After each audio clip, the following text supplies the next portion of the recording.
c'est OK Oui, ou... OK, absolument.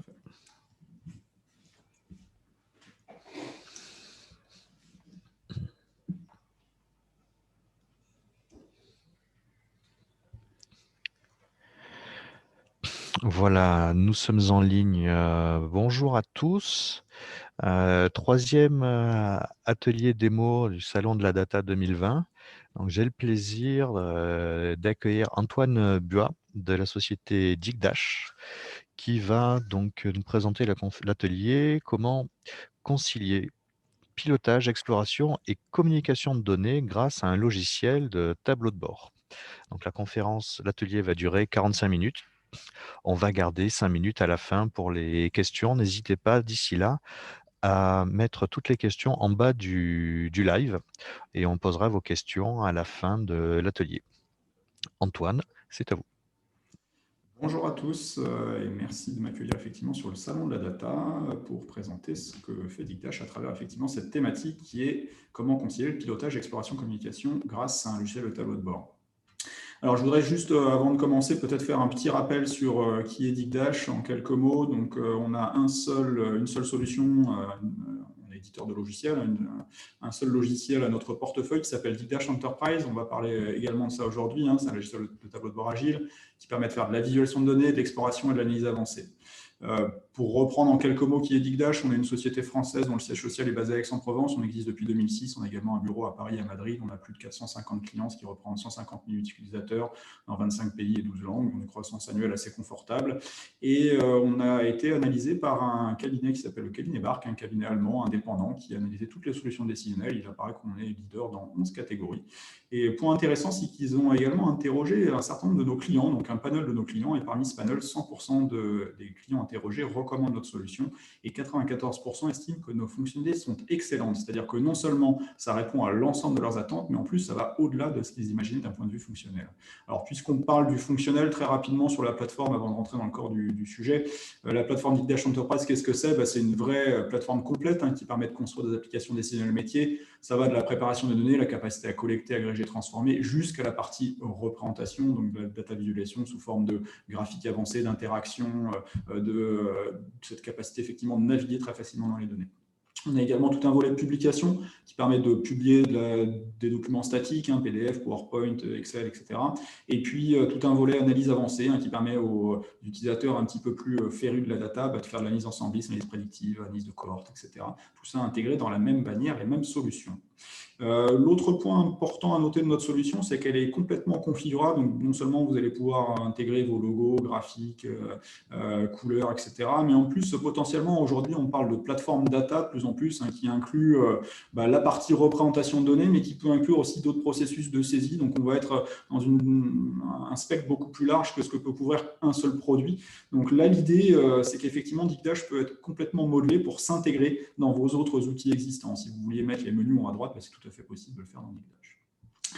Dernier point que je voulais mentionner, c'est que Digdash n'est pas une plateforme d'intelligence artificielle, mais utilise l'intelligence artificielle pour assister nos utilisateurs, qui sont principalement des utilisateurs métiers, dans le requêtage en langage naturel. C'est ce qui va permettre aux utilisateurs de poser leurs questions dans leur langue maternelle et d'obtenir, sous forme de représentation graphique ou de tableau, une réponse la plus adaptée à leurs questions, mais j'y reviendrai pendant la partie démo. Et puis la deuxième chose, c'est la découverte de données. C'est également un sujet que je vais couvrir pendant la démo, c'est le fait d'aider l'utilisateur à charger ses propres données. Alors, on parlait effectivement des différents besoins au sein d'une organisation, d'une entreprise, quelle qu'elle soit. Pour couvrir l'ensemble de ces besoins d'un point de vue représentation de la donnée visuelle, nous, on a essayé de les organiser selon 3 grandes familles de représentation. La première famille, c'est ce qu'on appelle le pilotage. Donc, c'est plutôt le tableau de bord dans lequel on veut avoir en un clin d'œil des informations très précises d'un état de la situation, quel que soit ce à quoi on s'intéresse. Donc, tableau de bord très compact, on ne cherche pas à faire de la navigation, on cherche juste à informer potentiellement des managers, de savoir où ils en sont et quelles actions ils doivent prendre. Deuxième type de tableau de bord, le tableau de bord d'exploration. La vocation est un peu différente. Ici, on cherche à laisser l'utilisateur vraiment naviguer dans ces données, donc être capable de filtrer, driller, changer d'axe d'analyse pour aller plus loin dans la compréhension finalement de phénomènes issus de ces datas. Troisième type de tableau de bord, le tableau de bord de communication. L'objectif, encore une fois, est différent. On cherche à informer des utilisateurs qui n'ont pas connaissance préalable de la donnée que je veux leur communiquer, donc avec des graphiques, mais aussi avec du texte qui va entourer ce graphique et qui va expliquer ce que je veux leur montrer. Donc, on est vraiment dans cet aspect partage de la donnée, alors presque dans des initiatives, par exemple, d'open data, on peut être dans ces sujets-là, mais ça va plus loin que ça peut être inter-entreprise, ça peut même être intra dans l'entreprise. Donc, il y a beaucoup de sujets autour de la communication dans les données. Juste quelques mots sur les utilisateurs qu'on couvre dans notre plateforme. Ça va de l'utilisateur métier, ça va être probablement 80% de vos utilisateurs, des gens qui n'ont pas de compétences informatiques particulières, qui ne sont pas habitués à manipuler les données. Donc à ces gens-là, il faut ouvrir une plateforme suffisamment simple, suffisamment conviviale, qui va leur permettre de quand même naviguer facilement dans leurs données. Deuxième type de profil d'utilisateur que vous allez avoir, c'est le profil de l'analyste.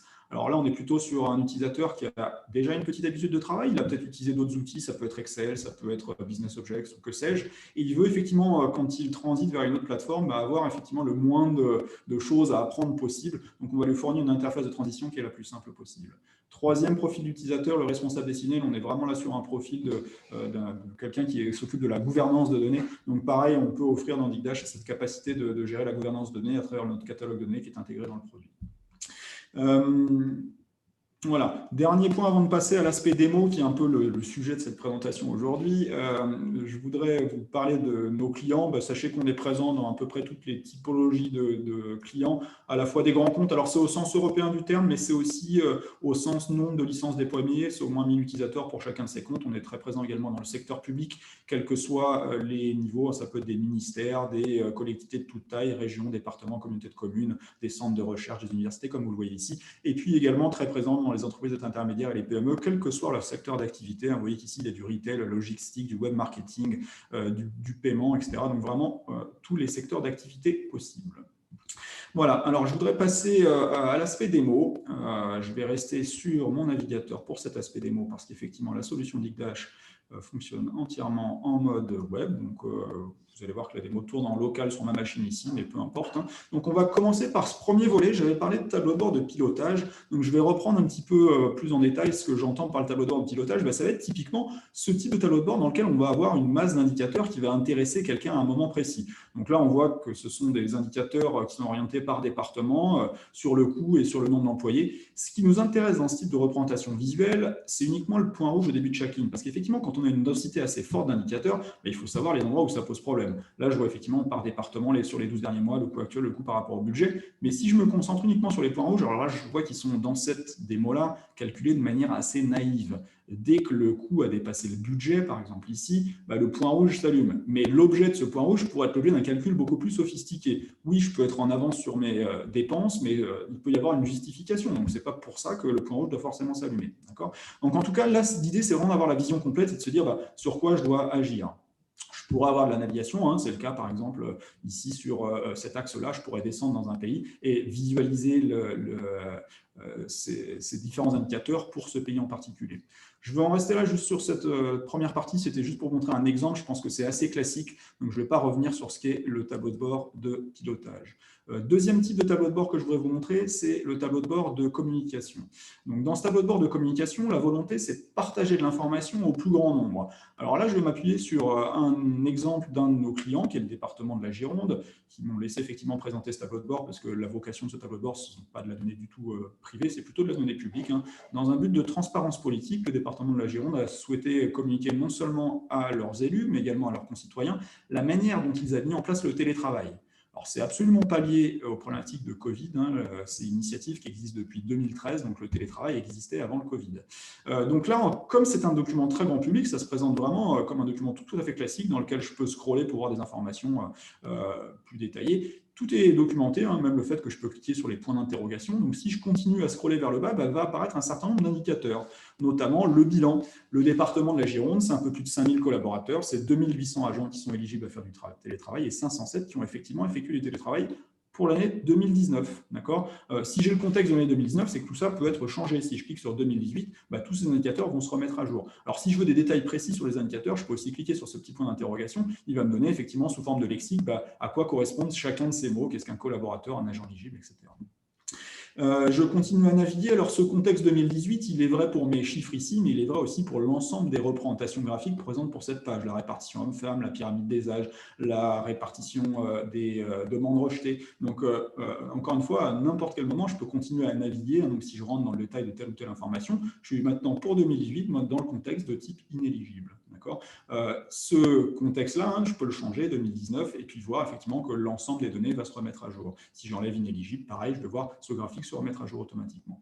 Là, en termes de présentation, on est sur un écran d'une taille relativement confortable. En l'occurrence, c'est mon portable, mais avec effectivement une résolution qui me permet de voir par filière, par statut, par catégorie, côte à côte. Mais le principe des tableaux de bord d'ICDASH, c'est qu'ils fonctionnent en mode responsive, donc ils vont s'ajuster à la taille de l'écran. Donc effectivement, si j'étais sur un smartphone, et là je vais juste vous le simuler en retaillant mon navigateur, on va voir qu'effectivement, je vais me retrouver avec, et je vais essayer de masquer les choses derrière qui ne sont pas très jolies, je vais me retrouver avec les différents indicateurs qui vont passer les uns en dessous des autres. Donc je vais voir par filière, par statut, par catégorie, passer les uns en dessous des autres. On a conservé ici cette barre de filtrage. C'est pas une obligation, c'est vraiment un choix du département. Ils voulaient tout le temps que l'utilisateur soit informé, quelle que soit la plateforme, de leur contexte de navigation. Parce qu'effectivement, tout ça est navigable. Si je veux voir uniquement la filière administrative pour les catégories d'employés B, je vais voir directement comment tous ces chiffres se remettent à jour automatiquement. Je repasse à, je vais enlever d'ailleurs ces filtres-là, je vais repasser à une vue un peu plus large parce que ce n'est pas la peine de rester dans le détail. Alors ça me scrolle automatiquement vers le bas, mais peu importe parce que je voulais vous montrer qu'on peut aussi dans DigDash faire de la représentation cartographique et ça donne tout son sens effectivement pour montrer au mieux les informations géographiques. Donc là par exemple on voit les lieux dans lesquels les gens ont pratiqué du télétravail, que ce soit dans le département ou hors du département. Et puis on voit également les sites qui sont mis à disposition par le département pour faire du télétravail, c'est-à-dire les endroits où on met à disposition un bâtiment pour que je puisse venir m'y installer de manière temporaire. Par exemple, sur ce site, on voit qu'il y a 4 postes disponibles avec un taux d'occupation de 0% ici. Alors, je peux faire un sous-ensemble de cette carte. Par exemple, si je choisis le Libournais, je vais voir qu'il y a les 4 sites du Libournais ici. Si je veux la liste précise de ces sites, je peux la voir apparaître dans mon sélecteur. Si j'enlève Libournais là, non seulement ma carte va se mettre à jour, mais en plus, l'ensemble des sites va apparaître automatiquement ici. Alors, comme la liste des sites est importante, on peut faire de la recherche dedans. Si je commence à taper Sud, par exemple, je vais voir tout ce qui contient Sud et à moi de faire la sélection ici. Et bien sûr, après, ça va appartenir à ma sélection globale. Et donc, l'ensemble des graphiques va être filtré par cette nouvelle sélection. Donc voilà le tableau de bord typique dit de communication. Je cherche à avoir une interface très simple, très, on va dire, assez facile d'usage et très documentée pour expliquer aux gens ce que je veux leur montrer comme données. Troisième type de tableau de bord, le tableau de bord d'exploration. Donc là, on est typiquement dans un tableau de bord dans lequel je veux laisser l'utilisateur naviguer. Alors, je vais essayer de virer cette partie-là parce que je pense que vous la voyez aussi. Voilà. Hop. Donc, je vais essayer de vous montrer ce que fait un tableau de bord d'exploration. Je rappelle la vocation rapidement. L'idée, c'est de laisser l'utilisateur naviguer dans ces données. Donc, ça veut dire qu'on va lui donner un jeu de données relativement large et on veut qu'il parte probablement d'un niveau assez agrégé, assez compréhensible, mais qu'il puisse rentrer dans le détail de cette information. Donc là, typiquement, juste pour vous donner un petit peu de contexte, on est sur une société qui est dans la grande distribution et qui cherche à répondre à la question suivante. Quelle est l'efficacité de mes campagnes télémarketing pour générer du chiffre d'affaires? Donc, pour répondre à cette question-là, elle a besoin de se connecter à 2 sources de données différentes. La première source, c'est le RP qui va lui donner des informations de vente, chiffre d'affaires, marge, etc.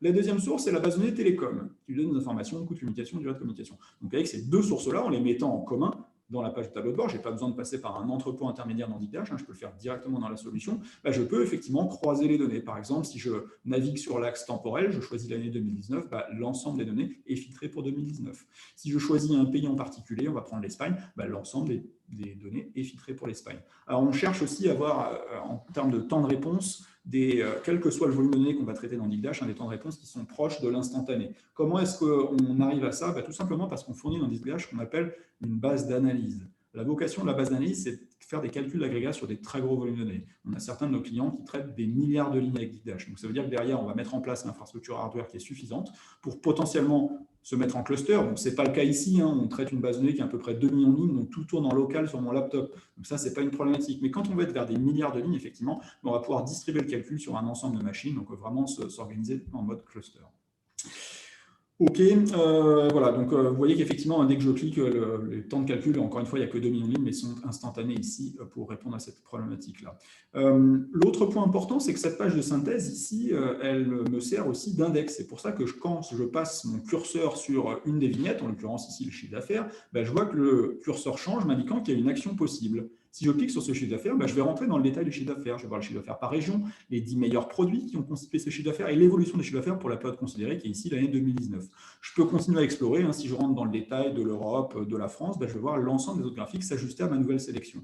Alors, en termes de présentation de données, on a ici une carte qui est tout à fait simple et qui montre les différences qui existent entre les régions. Si je veux les voir sous forme de valeur absolue, alors bien sûr, je peux y accéder en infobulle, mais l'idée, c'est que je peux aussi tourner la carte pour obtenir le tableau de détail de ce qui est porté par cette carte. Ce tableau de détail reste interactif. Donc, si je voulais le trier par chiffre d'affaires, ben, pas de problème, je peux le trier par chiffre d'affaires. Si je veux remonter au niveau continent, descendre dans Amérique et Europe, il reste tout aussi, Amérique et États-Unis, il reste tout aussi interactif que la carte, d'accord? Et puis, si je tourne à nouveau mon tableau, ben, c'est bien évidemment la carte des États-Unis qui va apparaître, puisqu'on a une correspondance parfaite entre l'ensemble de données de cette page sur le contexte 2019 États-Unis. C'est vrai pour cette page, mais en fait, c'est vrai pour l'ensemble des pages pour lesquelles ce contexte 2019 États-Unis aura un sens. Donc, c'est pour ça que, par exemple, si je vais dans la page comparaison, bah, là, il continue à avoir un sens, ce contexte. Donc, c'est pour ça que je vais pouvoir voir la carte des États-Unis. C'est pour ça que l'ensemble des données parle de 2009 États-Unis. Je peux continuer à naviguer sur mes données pour rentrer dans le détail de l'information.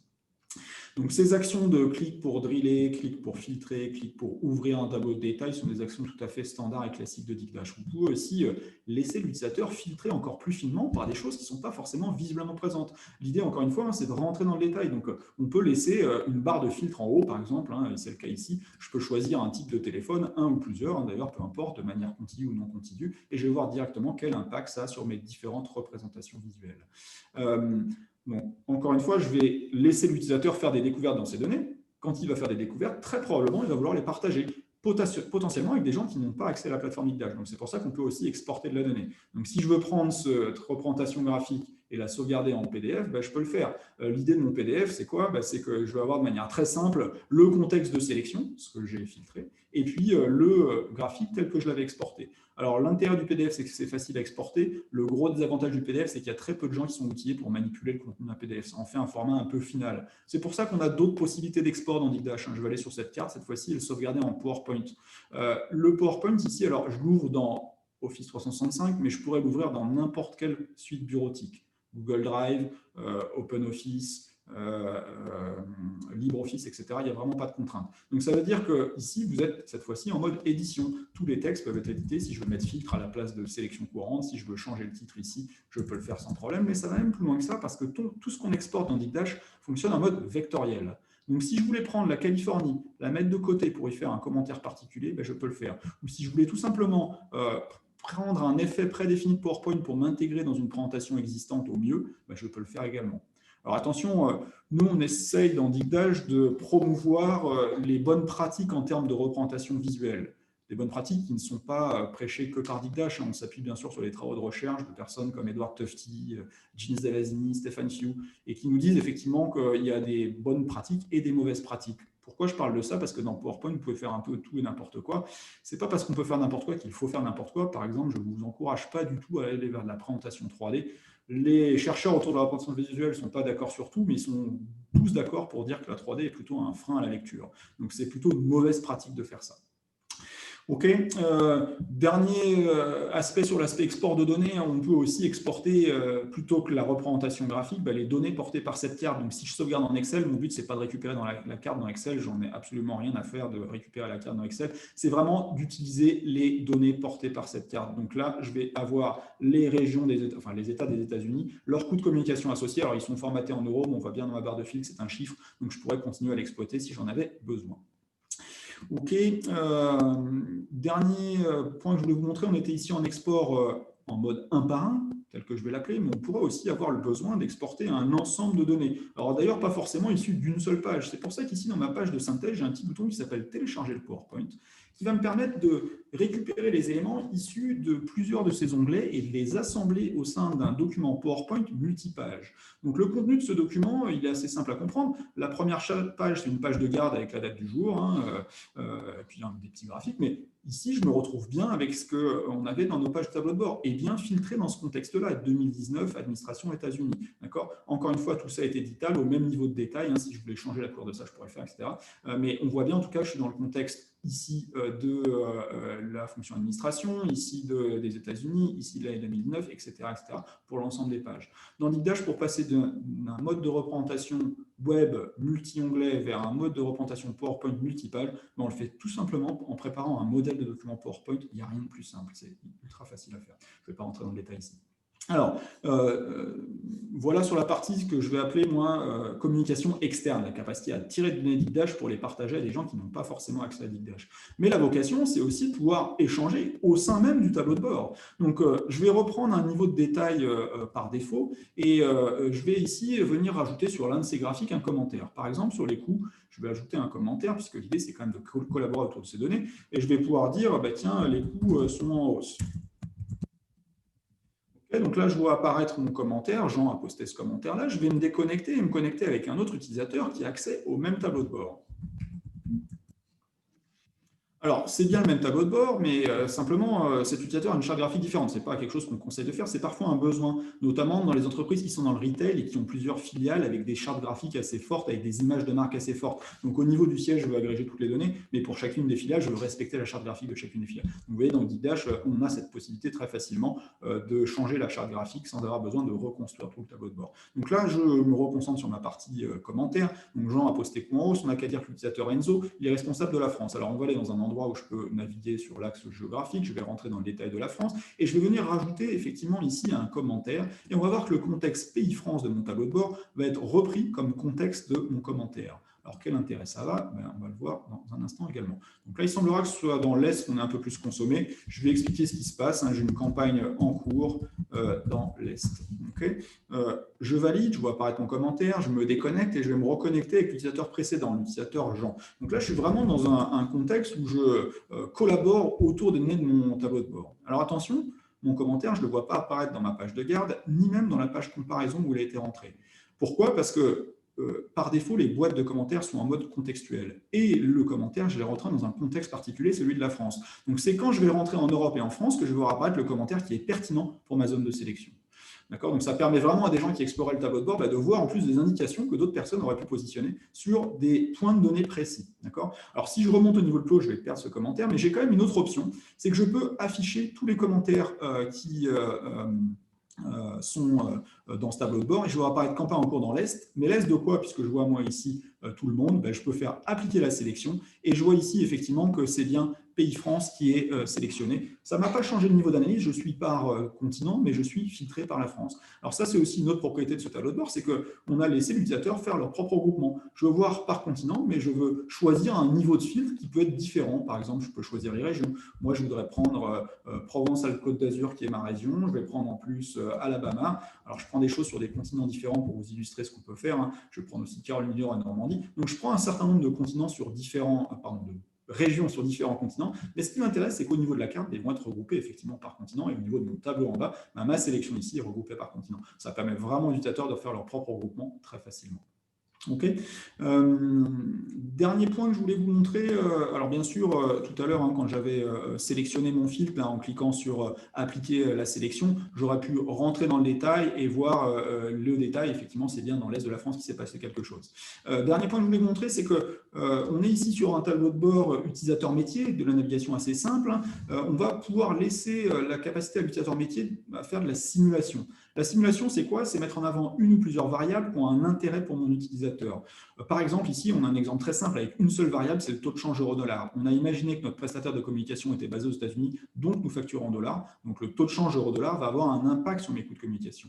Si je fais varier ce taux de change euro-dollar, je vois automatiquement le coût euro-dollar se séparer du coût de communication réel. Quelle que soit la zone d'analyse, je suis toujours en train de regarder la France, mais je peux explorer pour l'année 2019, pour le troisième trimestre 2019, etc., etc. Alors, Je vois ici qu'il y a des fils posés sur mon tableau de bord. On voit le désavantage tout de suite, c'est que ça prend beaucoup de place à l'écran. Mais l'avantage, c'est que ça les rend plus accessibles pour des utilisateurs un peu plus novices. Deuxième avantage, c'est que ça montre ce qui est sélectionnable. J'ai choisi la France, je ne vois que des régions françaises. Si je choisis un type de téléphone en particulier, je vais voir les régions françaises qui ont consommé sur ce type de téléphone. Par exemple, ça m'a exclu Auvergne-Rhône-Alpes, Bretagne, qui n'ont pas consommé sur ce type de téléphone pour cette période donnée. Je vois aussi que c'est un téléphone de type voix sur IP. D'ailleurs, je peux faire apparaître les téléphones de type voix sur IP. Donc tout ça reste très interactif. Je peux aussi, au niveau de ma boîte des filtres, je laisse au niveau mois, mais je voudrais voir l'ensemble des mois, ou l'ensemble des pays, ou l'ensemble des types de lignes. Donc à chaque fois, je vais voir effectivement mon graphique se mettre à jour. À n'importe quel moment, je peux faire varier ce taux de change euro-dollar pour voir quel impact ça a sur mon graphique. Sur la période temporelle, si je voulais la choisir, pareil, j'ai un système de calendrier qui me permet de choisir très précisément la période temporelle qui m'intéresse. Si je veux commencer au 1er janvier 2018, je peux le faire de cette manière-là. Okay, donc ça, c'était le premier volet pour un utilisateur métier. Souvenez-vous, je vous avais parlé de 3 types d'utilisateurs. Donc, deuxième type d'utilisateur dont je voudrais vous parler, c'est l'analyste. Donc, l'analyste, c'est un utilisateur qui a déjà un peu plus d'habitude de travailler autour de la donnée. Donc, il va aller plus loin pour créer lui-même ses graphiques, rapports, etc. Donc là, il y a déjà un tableau existant avec les années, les coûts de communication, mais je peux venir l'enrichir avec tous les objets issus de mon modèle de données. Par exemple, si je voulais prendre les pays pour les mettre à côté des années, je verrais par année, par pays, les coûts de communication. Si je veux rajouter un total par groupe de pays, je vais faire glisser total ici et ça va marcher automatiquement. Alors, pourquoi je le fais en glisser-déposer? Parce qu'il se trouve que moi, je suis un ancien de Business Objects, donc c'est un peu la méthode classique dans Business Objects. Mais si je venais d'un autre produit comme MicroStratégie, j'aurais peut-être plus l'habitude de faire du clic droit. Donc, on peut le faire aussi dans Digdash, on veut vraiment faciliter cette transition. Donc, je rajoute un total au début de cette manière-là. Si je voulais tout simplement ajouter d'autres mesures, je vais continuer avec ma méthode d'exploitation, peu importe. Je prends la durée, je la pose ici et je vais venir effectivement voir les durées. Alors, c'est une mesure, donc elle va avoir un agrégat. Dans le modèle de données, le designer, entre guillemets, de ce modèle de données a défini que l'agrégat par défaut sur la durée était la somme. Mais moi, en tant qu'analyste, je peux changer ça. Je pourrais dire, non, ce qui m'intéresse, c'est plutôt la moyenne. Donc, je peux poser moyenne ici et obtenir la moyenne des durées. Je pourrais faire des transformations même plus complexes que ça. Par exemple, si je prends année moins 1 et que je le pose sur coût de communication, ça va me créer automatiquement la colonne coût année moins 1. J'enlève la notion de durée pour que ce soit plus simple à comprendre. J'ai déjà les années dans mon tableau, donc en diagonale, j'obtiens la même information puisque 2019 Canada année moins 1 correspond à 2008 Canada année en cours. Mais prenons qu'une seule année, on va prendre l'année 2019. J'enlève la notion de mon tableau, c'est filtré par 2019. Donc j'ai bien 2019 d'un côté, année moins 1, 2018. Donc à ça, pourquoi pas faire un pourcentage de progression. Donc je pourrais poser effectivement pourcentage de progression ici, entre coût année moins 1 et mon coût, et j'obtiens directement le taux de progression. Donc ça, ce sont des formules précalculées. Et si je suis un utilisateur un petit peu plus avancé, un utilisateur un peu excelien, par exemple, je pourrais créer moi-même cette formule. Donc la formule, je vais créer la même. On voit bien effectivement que j'aurais pu l'exprimer sous forme de formule. Ça va être tout simplement le coût moins le coût année moins 1, celui que je viens de créer en glisser-déposer, il est déjà disponible dans mon éditeur de formule, divisé par ce même coût année moins 1.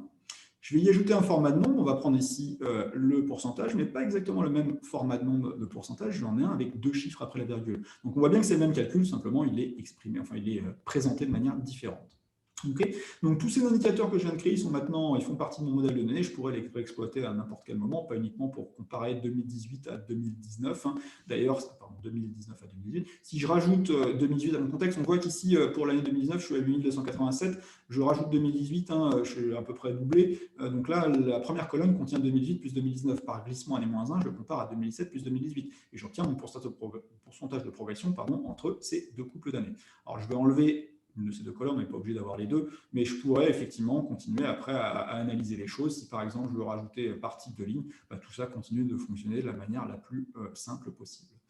Donc ça, c'est vraiment pour les analystes. On voit que cette notion de glisser-déposer, etc., elle n'est pas forcément ultra simple pour un utilisateur métier. On a une alternative de création de graphiques et de rapports pour l'utilisateur métier, c'est la question en langage naturel. C'est ce qui va vraiment permettre à un utilisateur métier, plutôt que de poser une question à un référent qui sait utiliser le produit, il peut la poser directement à son système. Par exemple, je voudrais voir les coûts par type de ligne. Alors, je pourrais la poser également avec mon micro, mais là, en présentation, ce n'est pas forcément évident.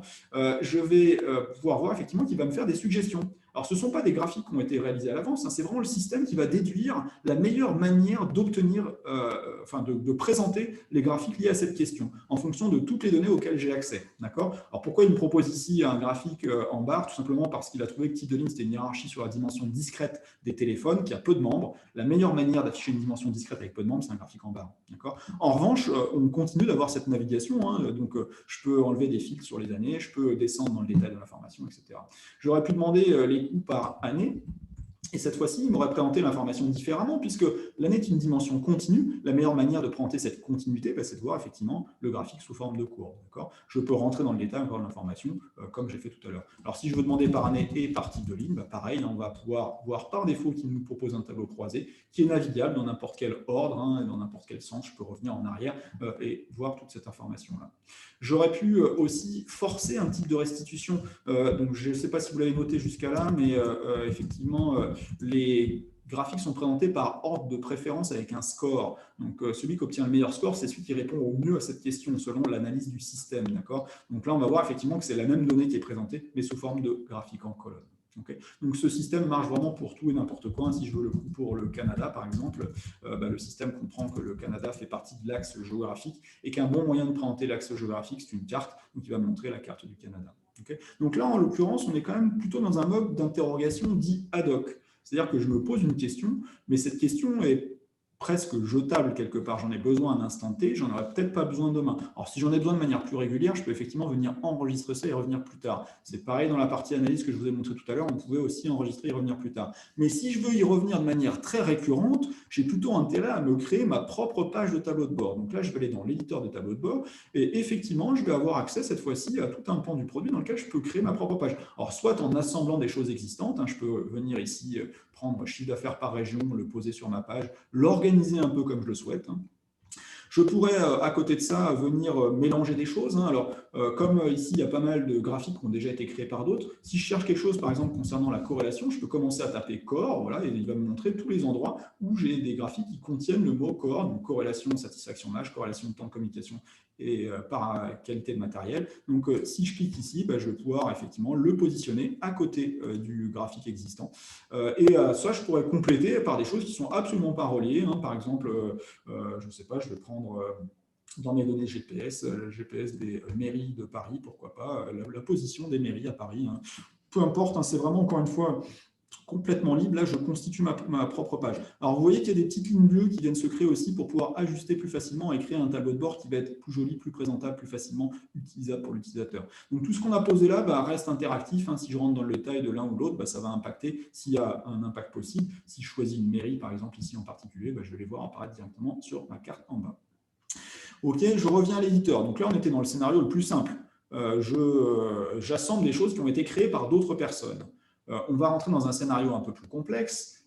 Je veux créer mes propres graphiques. Alors, même plus loin que ça encore, je veux créer mes propres tableaux de bord avec ma propre source de données. En tant qu'utilisateur métier, tout ce que je sais manipuler, moi, c'est des données sous forme Excel, etc. Si j'étais un utilisateur plus avancé, j'ai accès au studio, et là, je peux me connecter à des bases de données, à du service web, etc. Mais là, on va rester dans un scénario très simple où je veux charger des fichiers qui sont sur mon PC, donc Excel, CSV, XML, etc. Donc, je vais prendre un fichier. En l'occurrence, on va prendre un fichier Excel qui va être en français, voilà, celui-là. Donc c'est un fichier qui fait à peu près 6 mégas, il a plusieurs onglets, donc on va les voir effectivement apparaître directement ici. Si j'arrive à cliquer au bon endroit, non, apparemment non, mais c'est pas grave, je vais faire continuer. Donc il me montre que j'ai plusieurs possibilités pour représenter cette information. Soit je fais une analyse automatique, soit je fais une analyse personnalisée, soit j'utilise ce qu'il a détecté lui, c'est-à-dire qu'il a fait une analyse syntaxique de ces données, sémantique plutôt même de ces données, il a trouvé que ça ressemble à la vente au détail. Alors, si j'édite la source, juste pour vous montrer à quoi ça ressemble, dans ce fichier Excel, on a effectivement des dates, des régions magasins, des produits, des familles de produits, puis un certain nombre d'indicateurs, un nombre d'articles, CA, marge, tendance, etc. Ici, notez bien que la colonne date ne contient que des dates. Il n'y a pas de séparation entre les mois, les années, etc. La colonne région ne contient que des régions. Il n'y a pas d'attachement à des pays, des continents, etc. Pourquoi je vous parle de ça? Parce qu'on va voir que le produit va être capable de recréer automatiquement une hiérarchie qui va être utile pour l'utilisateur, donc regrouper ces éléments facilement entre eux. Alors, je pourrais aller configurer le modèle, c'est-à-dire par exemple, si les noms des colonnes n'étaient pas corrects et que je voulais changer les noms des colonnes, je pourrais le faire. Si je voulais créer moi-même des nouvelles mesures calculées, etc., je pourrais le faire aussi. Là, je ne vais pas le faire, je vais rester vraiment avec la chose la plus simple possible. Je vais même laisser le nom par défaut ici. Je vais cliquer sur valider la configuration. Je vais cliquer sur vente au détail et sur continuer. Donc, on va voir effectivement qu'il va me générer automatiquement un certain nombre de représentations graphiques. Je pourrais continuer à ajouter d'autres représentations, mais là, je ne veux rien faire du tout. Ce qui m'intéresse, c'est de cliquer sur terminer et conçoit le tableau de bord parce qu'à ce moment-là, il va me générer automatiquement des nouvelles pages de tableau de bord.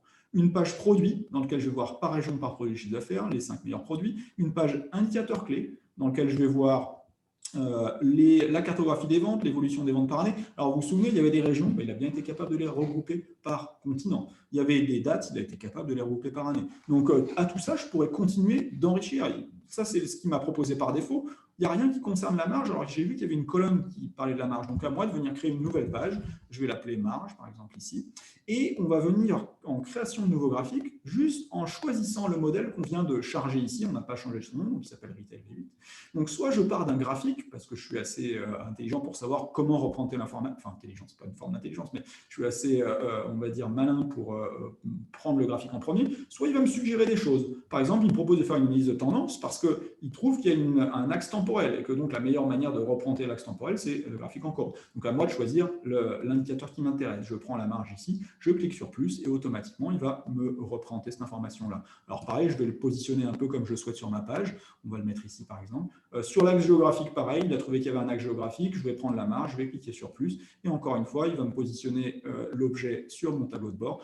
À ça, je pourrais très bien dire, bah, tiens, je voudrais rajouter ce qu'on appelle du contenu additionnel. Par exemple, savoir ce qui a été filtré dans un tableau de bord. Ça s'appelle les éléments filtrés. Si on veut faire une recherche dans notre tableau de bord, on peut mettre une boîte de recherche. Donc là, pareil, je vais m'aligner sur le dernier graphique. Je vais faire aperçu de ce tableau de bord. Donc, toute la navigation que vous pourriez imaginer, bien sûr, sur les pages précédentes, elle existe, mais même sur la page que je viens de créer ici, bah, je peux rentrer dans le détail d'une année en particulier, je peux rentrer dans le détail d'un pays en particulier, je peux venir rechercher dans mes données, par exemple, je cherche quelque chose qui contient BA. Donc, il y a 2 régions, Alabama, Manitoba, mais il y a aussi 7 produits. Baby, baladeur, balai, etc. Donc, à moi de venir choisir le produit qui m'intéresse. Je veux voir les baladeurs et en plus les téléphones mobiles. Bah, je vois qu'automatiquement, effectivement, mon tableau de bord se met à jour. C'est vrai pour cette page, mais c'est vrai pour l'ensemble des autres pages présentes sur mon tableau de bord et qui ont été générées automatiquement. OK, donc voilà, ça c'est ce que je voulais vous montrer en termes de création. Dernière chose, avant de peut-être passer à une série de questions, on peut aussi, là j'étais dans un profil plutôt utilisateur métier plus. Si j'étais avec le profil analyste, bah, je peux aussi rentrer avec ce crayon d'analyse. Donc si je clique sur le crayon d'analyse, bah, je vais me retrouver effectivement avec la boîte à outils de l'analyste. Donc je peux aller plus loin. Alors bien sûr, au niveau de changer les styles, etc. Mais ce n'est pas ce que doit faire un analyste. L'analyste se concentre plutôt sur les données. C'est plutôt de dire, bah, voilà, je vois ce graphique-là, mais je veux voir son évolution par année. Donc je pose les années ici et je vois effectivement l'évolution de ce graphique par année. Ou alors sur cette tendance marge, il m'a proposé par défaut les années. Mais moi, je voudrais dire, bah non, en fait, il n'y a que 4 années de données. Donc pourquoi pas aller directement dans les mois. Et puis en plus, pourquoi pas utiliser, par exemple, une fonction prédictive. Je veux prendre un foyer forecast, le poser sur marge, et ça va me montrer effectivement comment cette fonction aurait marché dans le passé et me générer un nombre de données supplémentaires qui va conserver à la fois la tendance, mais également la saisonnalité qui existe dans mes données. Si j'avais voulu que la tendance, j'aurais pu faire une régression linéaire simple. Je le pose sur marge et j'obtiens effectivement la tendance de mes données. Alors là, c'est assez flat, c'est un graphique en dents de scie, c'est difficile d'estimer la courbe, mais là, avec effectivement ma régression linéaire, je vois qu'on est plutôt sur une tendance relativement flat. Donc tout ça, pareil, je peux le sauvegarder, le réexploiter plus tard. OK. Alors, il nous reste un peu plus de 5 minutes. Je ne sais pas s'il y a des questions. S'il n'y a pas de questions, je vais vous montrer des choses du côté studio, mais je laisse peut-être déjà une première salve de questions s'il en existe.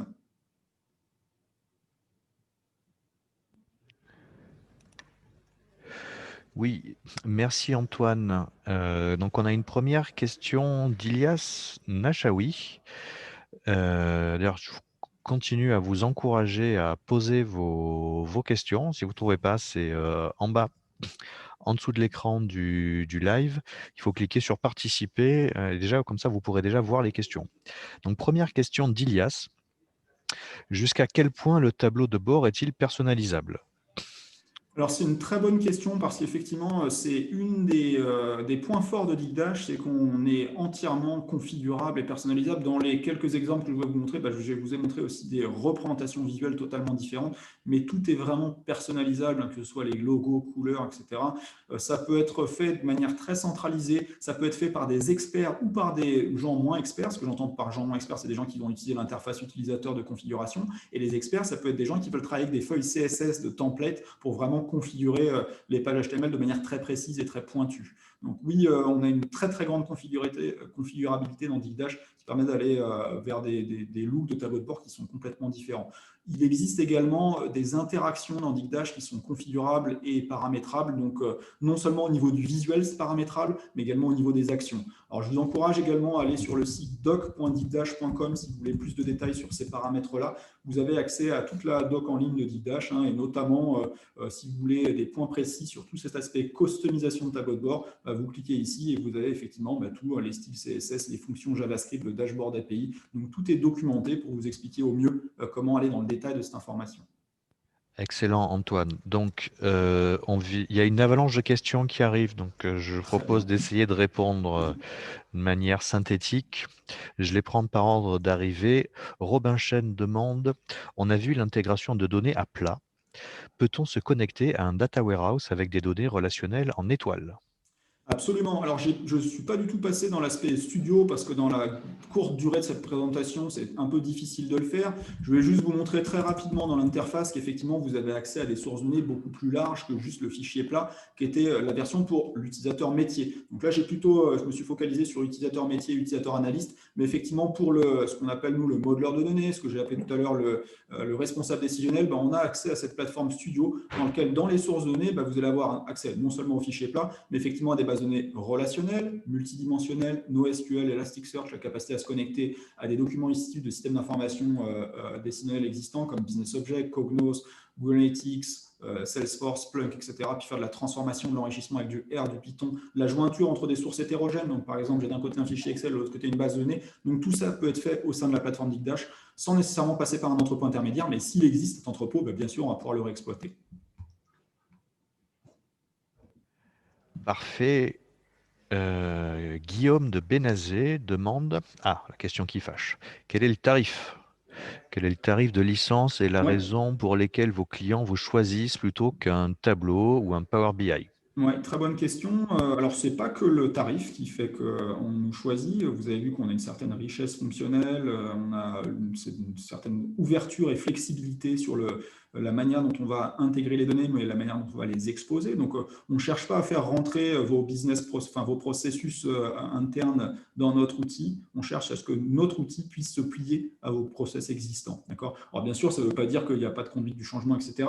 Mais la vocation, c'est vraiment d'être un outil le plus ouvert possible et de travailler vraiment avec une méthodologie la plus agile possible. Donc ça, je pense que c'est une des grandes forces de Digdash. Vous allez avoir un panel d'outils, de fonctions assez avancé pour couvrir tous vos besoins dans une seule interface et qui est très facilement exploitable, quel que soit le type d'utilisateur auquel vous allez accéder. Alors, pour répondre plus précisément à l'aspect prix… Combien ça coûte? Ouais, combien ça coûte? On a un seul paramètre de l'équation du prix, c'est le nombre d'utilisateurs. Donc, il y a plein de concurrents, on va dire, pour lesquels il est assez difficile de lire la grille des prix parce que ça va être dépendant du CPU, de la mémoire, du nombre de serveurs, etc. Pour Digdash, la licence est basée uniquement sur le nombre d'utilisateurs. Il n'y a pas de différence entre l'utilisateur modeleur, l'utilisateur consommateur, l'utilisateur n'importe qui pour être potentiellement un créateur d'informations. Donc après, comme il y a une remise en fonction du nombre d'utilisateurs, moi, ce que je vous encourage à faire, c'est de nous contacter en direct, les commerciaux. On pourra vous donner effectivement l'approche tarifaire, mais sachez qu'elle est vraiment très simple. La grille tarifaire est vraiment très simple à lire. Je ne vais pas rentrer plus dans le détail aujourd'hui, mais n'hésitez pas à venir nous contacter pour en comprendre un petit peu mieux comment ça fonctionne. Oui, très bonne réponse, très diplomate. On a encore 4 questions. Stéphane Badré, peut-on intégrer Digdash sur un site SharePoint en ligne?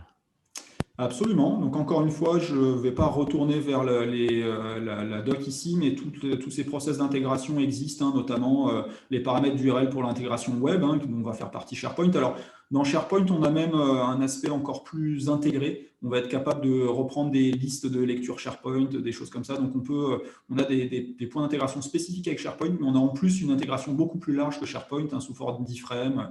On peut intégrer des pages de tableau de bord, des flux d'informations, des filtres, etc. Donc, tout est intégrable très facilement. Et là, je vous laisserai vous référer à la documentation. Oui, alors encore une question d'Ilias Nachaoui. Sur combien d'années pouvons-nous remonter pour l'affichage des données? Alors, il n'y a pas de contrainte particulière, hein, c'est encore une fois, même en volume de données, nous, on ne se fixe pas de contrainte particulière. Aujourd'hui, nos plus grands clients, enfin les clients qui gèrent le plus de volumétrie, encore une fois, hein, le but quand même du tableau de bord, je pense que vous l'avez compris, c'est l'instantanéité, hein, en termes de présentation de la donnée. Donc, on n'a pas de calcul d'indicateurs qui sont précalculés. Les indicateurs sont calculés tout le temps à la volée pour pas que les gens soient déçus quand ils vont rentrer dans un niveau de détail et que tout d'un coup les performances vont s'écrouler. Donc, tout est calculé vraiment à la volée. Donc ça veut dire qu'on a des sociétés qui traitent plusieurs milliards de lignes, hein. Je crois que le plus gros doit être à 10 ou 15 milliards de lignes sur derrière un cluster de 3 machines, donc ce n'est pas non plus quelque chose de démesuré, mais ça vous montre un peu effectivement qu'on peut monter vers des volumes de données très importants. Après, en termes de nombre d'années, je ne sais pas quelle était votre question. Si la question c'est de se dire est-ce qu'on peut remonter à la préhistoire ou pas, si vous faites de la datation au carbone 14, est-ce qu'on peut la représenter visuellement? Honnêtement, je ne crois pas qu'on ait de cas, mais je pense que c'est possible. En tout cas, pas de limite technique sur la profondeur d'historique qu'on peut Exactement, requêter. tout à fait. Très bien. On a encore une question, Stéphane Badré. Oui ou non, peut-on utiliser des cubes SSAS tabulaires ou OLAP en tant que source de données? Oui, alors je pense que la question a peut-être été répondue du coup, hein, puisqu'on a, pardon, je reviens sur l'aspect source, on a effectivement ici sur les requêtes OLAP la capacité à se connecter à du Microsoft Analysis Services, du SAP BW, du Hyperion SBase, donc on peut effectivement aller accéder en MDX à toutes ces sources de données-là. Et enfin, dernière question de Robin Chen, et on pourra vous remercier pour cet atelier très riche. Euh, Pouvez-vous nous en dire plus sur la partie data catalogue, documentation des indicateurs?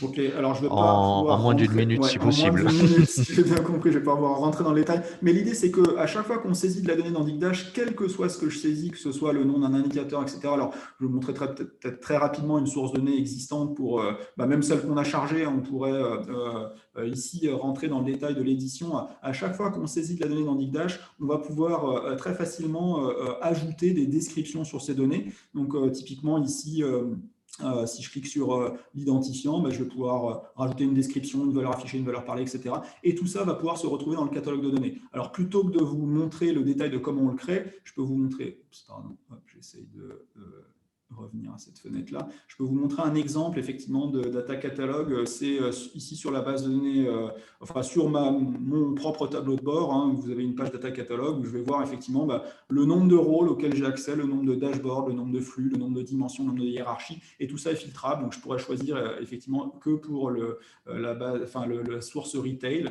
voir le nombre de pages de tableau de bord, puis ensuite rentrer à nouveau dans le détail, hein, pour avoir les mesures utilisées, même si ici je veux rentrer encore plus dans le détail, je veux voir que retail, je veux voir les mesures utilisées, leur description, les dimensions utilisées, leur description. Donc tout ça est complètement interactif, analysable. Je peux savoir à quel endroit elles sont utilisées. Donc par exemple, si je rentre dans le détail ici, je vais voir vraiment pour chaque type d'onglet quelles sont les dimensions, les mesures utilisées. Donc on peut vraiment rentrer dans un détail assez fin sur cet aspect data catalogue. J'essaie de rester court parce que je sais que le temps est pratiquement fini, si j'ai bien compris. Oui, voilà, nous sommes arrivés au bout de cet atelier. Merci beaucoup Antoine, c'était extrêmement riche et détaillé. Donc j'encourage tous les participants et tous ceux qui ont assisté à euh, à l'atelier, à vous contacter pour avoir plus de renseignements. Vous trouvez tous les contacts de nos présentateurs et de nos sponsors sur l'application Imagina. D'ailleurs, vous allez pouvoir retrouver l'enregistrement de cet atelier en replay sur l'application Imagina d'ici une quinzaine de minutes. Et je vous dis à tout à l'heure à 12 heures pour le quatrième atelier qui parlera d'Open Data. D'ici là, vous avez encore toutes les autres conférences toute la journée dans les différentes salles de nos sponsors sur le salon de la data. Vous pouvez aussi visiter les stands virtuels de nos sponsors sur l'application et aussi prendre rendez-vous directement pour un entretien individuel. Vous pouvez prendre rendez-vous avec tous les sponsors et les conférenciers qui sont disponibles directement sur l'application. Ça fonctionne comme un vrai salon. On est en digital, mais on peut quand même faire des rencontres. Voilà. Merci beaucoup Antoine. Je vous laisse le mot de la fin. Eh ben, merci à tous et merci au Salon de la Data effectivement de nous avoir accueillis pour cette présentation. N'hésitez pas à rentrer en contact avec nous, on est disponible, hein. C'est l'objectif aujourd'hui de vous rencontrer pour répondre à vos questions qui n'auraient pas été répondues aujourd'hui. Je vous souhaite une bonne journée à tous et j'espère à bientôt. À très bientôt.